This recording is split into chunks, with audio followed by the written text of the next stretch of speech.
Terima kasih, kita undang sekarang santri. Coba Dek sini. Dek Asep. Ya, tengok nah gening senior. Ini Pak Asep setiap Sabtu minggu keberapa? Minggu kedua ya. Beliau santri angkatan pertama Darut Tauhid. Tahun berapa dulu teh? 788. 8788. Belum jelas lah ceramah saya, untung beliau mau dengar ya. Alhamdulillah sekarang sudah jadi dokter spesialis bedah, dan setiap Selasa minggu Sabtu pekan kedua. Sabtu pekan kedua beliau juga sangat mempelajari ilmu kesehatan yang Tibun Nabawi ya. Ya itu. Jadi mudah-mudahan bisa mempelajari ilmu kesehatan sambil meningkatkan iman. Pernah ngebedah telinga nggak? Pernah yang waktu itu kena golok, kena bacok.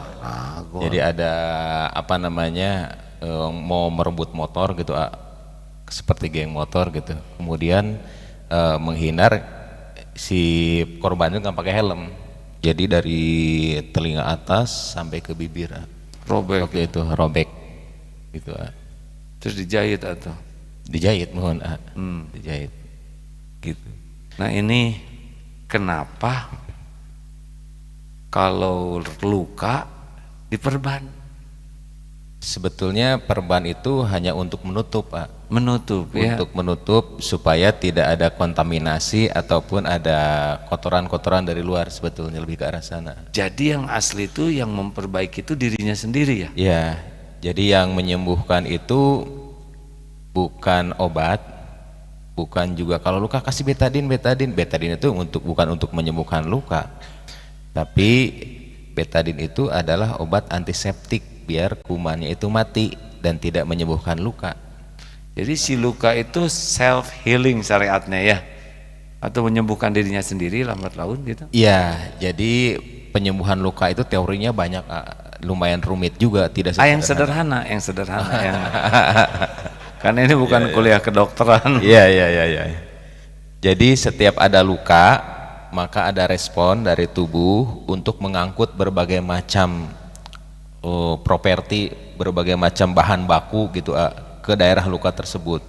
Kayak bangunan perlu semen, kirim semen, perlu air, kirim air gitu, perlu cat, kirim cat gitu. Stop, tunggu dulu. Pas kita luka, kenapa sakit syariatnya? Karena ada saraf yang terputus di sana itu, sehingga dia itu memberikan isyarat lewat nervus sensorik, saraf sensorik. Setelah itu dikenalilah oleh otak. Kita mengenal bahwa itu adalah sebuah tanda bahaya, nyeri itu. Jadi nyeri itu bukan sebuah yang harus dihilangkan seluruhnya. Nyeri itu ibaratnya isyarat, alarm. Begitu ada alarm, misalnya karena kebakaran, bukan alarmnya yang dimatikan, kebakarannya harus dimatikan gitu. Jadi pada kondisi tertentu nyeri itu tidak boleh dihilangkan karena dia itu sebagai pertanda. Nah itu yang pertama ya. Karena ini di Al-Quran malah diberitahu lebih awal daripada penemuan kedokteran bahwa nyeri itu ada di antara lapisan kulit ya. Ya betul. Jadi reseptor nyeri itu ada di lapisan kulit sebelah bawah. Dia itu ada plexus payeri, kemudian juga dari sana juga ada saraf yang menghubungkan dengan, kalau di bawah berarti dengan tulang belakang, yaitu dengan kornu posterior, dan dari kornu posterior masuk ke atas yaitu ke otak, dan di otak diolah. Nah, timbul persepsi di sana.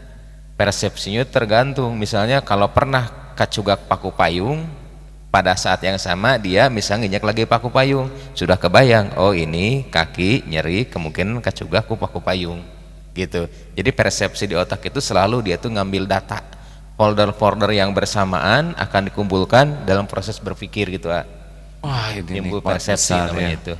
Oke, dari sakit. Jadi sakit itu adalah bagian dari karunia. Betul. Bayang kalau kita ngedudukin katel ya nggak, jeos saja.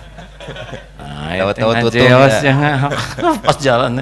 Nah, ya bujur ngebul. Ya. Jadi jangan berprasangka buruk terhadap sakit, karena sakit itu bagian dari karunia. Iya, bagian karunia. Nah, kemudian sesudah sakit ngirim ke otak ya. Betul, A. Terus Jadi- apa tadi ngirim peralatan apa? Jadi dikirim ke otak tergantung nanti dari data yang kita punyai. Andai kata kita pernah mengalami hal yang sama, misalnya sakit, pedih, kemudian ada riwayat misalnya barusan beberapa detik yang lalu misalnya kena benda tajam, otomatis persepsi kita itu akan mengumpulkan data tentang bagaimana benda tajam, bagaimana luka irisan, bagaimana akibat dari luka irisan tersebut. Misalnya kemungkinan perdarahan, makanya kita lihat oh ada darah enggak. Itu sepersekian detik, responnya itu sangat cepat. Ketika terjadi luka, maka akan terjadi beberapa mekanisme yang terjadi. Di antaranya adalah pengeluaran namanya itu mediator interleukin 6, interleukin 12, kemudian TNF alfa. Itulah yang akan mengirim berbagai macam keperluan untuk mengatasi masalah tersebut. Di antaranya adalah matrik teloproteinase namanya itu. Matrik teloproteinase itu adalah sebuah zat untuk menyatukan antara dua tepi luka tadi. Nah, respon utama yang paling penting adalah penghentian perdarahan.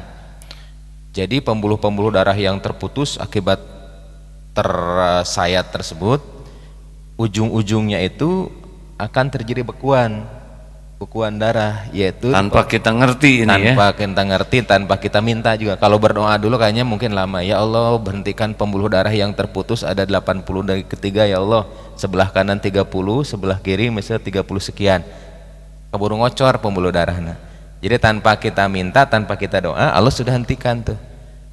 Jadi tepi-tepi pembuluh darah. Kemudian setelah Allah tutup pembuluh darah tadi yang bocor atau yang robek, maka di sana pun langsung terjadi pengumpulan bahan-bahan material tadi Pak, yang terutama tadi yaitu matrik teloproteinase, sejenis protein untuk menyatukan kembali dua belah tepi luka gitu yang robek ataupun yang saya tadi. Nah, setelah itu juga tidak berhenti Pak, di sana itu juga keluar tentara-tentara kita. Ada polisinya, ada tentaranya, angkatan udara, angkatan laut. Kemudian juga betul Pak, karena berbeda-beda. Ada yang untuk bakteri, ada makrofag yang datang, ada juga sistem pertahanan seluler, sistem pertahanan humoral. Jadi berbagai macam angkatan kumpul di sana. Barangkali di daerah luka itu. Di daerah luka itu. Kemudian setelah karena banyaknya kumpul tentara di sana, makanan dikirim dong yang banyak. Akibat makanan dikirim yang banyak, maka pembuluh darahnya pun menyesuaikan jadi membesar, timbullah bengkak. Jadi bengkak itu adalah respon. Di bengkak teh makanan. Iya, salah satunya berkumpulnya pembuluh darah yang banyak. Setelah timbul misalnya pembengkakan, Logistik gitu ya. Ya, logistik dikirim ke sana karena kan banyak yang terlibat. Seluruh angkatan hadir di sana. Makanan dikirim. Akibatnya bengkak. Setelah bengkak itu kadang-kadang kalau infeksi kan timbul nanah. Nanah itu adalah hasil dari peperangan. Peperangan antara neutrofil, peperangan antara makrofag dengan bakteri. Yuk kita serang. Kemudian sel darah putih ya. Kemudian juga bakteri yang dari luar, kotoran-kotoran dari luar, peperangan. Setelah selesai mati. Itulah nanah salah satunya itu. Nanah teh siapa yang mati itu? Dua-duanya. Oh, dua-duanya mati. Ya. Pantes nggak enak baunya. Jadi dari darah putih meninggal. Darah jadi putih, musuhnya juga. Ya, jadi musuhnya meninggal karena difagositosis atau dihancurkan, dan dua-duanya mati umumnya gitu. Jadi kalau makin banyak nanah itu apa artinya? Berarti proses infeksi itu makin banyak. Kalau proses infeksi itu makin banyak, maka tubuh itu membentuk demarkasi, membentuk benteng. Benteng itulah yang kadang-kadang dirasakan bagian luar dari nanah tersebut keras. Benteng itulah yang mencegah penyebaran bakteri ke daerah yang lebih jauh, agar tidak masuk ke aliran pembuluh darah di sana. Jadi dia mengadakan sistem pertahanan sendiri. Ya. Kenapa demam? Kalau demam itu fungsinya itu kan untuk meningkatkan suhu tubuh, karena suhu tubuh itu bermanfaat untuk mengeradikasi atau untuk membunuh kuman, salah satunya. Kemudian suhu tubuh itu dipicu oleh mediator yang tadi, TNF alfa, interleukin 6, interleukin 12. Kadang-kadang interleukin 2 masuk di sana sehingga timbul nih di sini ada bahaya, tingkatkan suhu. Kenapa makan obat penurun panas? Ayo. Makan obat penurun panas itu karena kan responnya sistemik, luka misal di ujung jari tapi panasnya seluruh tubuh ya, sehingga kadang-kadang panas tersebut mengakibatkan gangguan hal-hal lain, akibatnya kita juga konsumsi. Tapi kalau hanya mengkonsumsi obat anti panas, penurun panas, tidak mengkonsumsi obat lain, berarti kita menghilangkan salah satu alarm tadi. Jadi bagusnya bukan hanya panas yang diturunkan. Boleh panas diturunkan, boleh kalau kita sudah tahu bahwa oh ini alarm. Alarmnya kenapa? Oh itu mah bukan kebakaran, itu mah cuma korek api yang dinyalakan, nggak apa-apa, alarmnya dimatikan. Karena sebentar juga korek apinya mati. Misalnya pada infeksi virus seperti influenza kayak gitu ya. Kan itu dilawan oleh sistem pertahanan tubuh kita juga, tidak usah minum antibiotik. Makanya dengan minum obat anti flu juga dengan sistem pertahanan yang bagus, insya Allah itu bisa sembuh gitu. Kenapa saya suka nge-DM? Apa artinya itu? Itu mekanisme untuk mengeluarkan sekret atau semacam dahak. Karena di tiap mukosa atau lapisan terdalam dari saluran nafas itu ada yang khas, ada yang unik, yaitu diproduksi lendir dan di sel-selnya itu ada bulu getar. Lendir itu berfungsi untuk apa? Menangkap debu atau kotoran atau kuman yang memang masuk melalui saluran pernapasan. Ditangkap oleh siapa? Oleh lendir tadi. Ketika lendir tadi banyak, maka lendir itu akan merangsang bulu-bulu getar tadi, sehingga timbullah refleks, apakah itu bersin atau dehem atau refleks batuk. Fungsinya adalah pertahanan tubuh untuk mengeluarkan hasil tangkapan-tangkapan tadi, Pak, keluarkan begitu. Jadi nge-DM tuh, tapi kenapa ada yang tertarik ke seorang akhwat jika begitu? Nah itu mah psikogenik namanya. Itu rangsangnya dari mata kayaknya. Oh gitu ya. Tetap. Jadi mirip antara akhwat dengan virus gitu. Bukan berarti debu itu didehem kan. Baik. Kenapa ada yang batuk ke jemaah tadi? Aduh, tingkatan lebih tinggi dari dehem batuk tuh. Batuk sistem pertahanan tubuh juga. Itu mekanisme untuk mengeluarkan kotoran-kotoran ataupun hal-hal yang membahayakan yang dianggap oleh tubuh itu adalah ini bisa mengancam.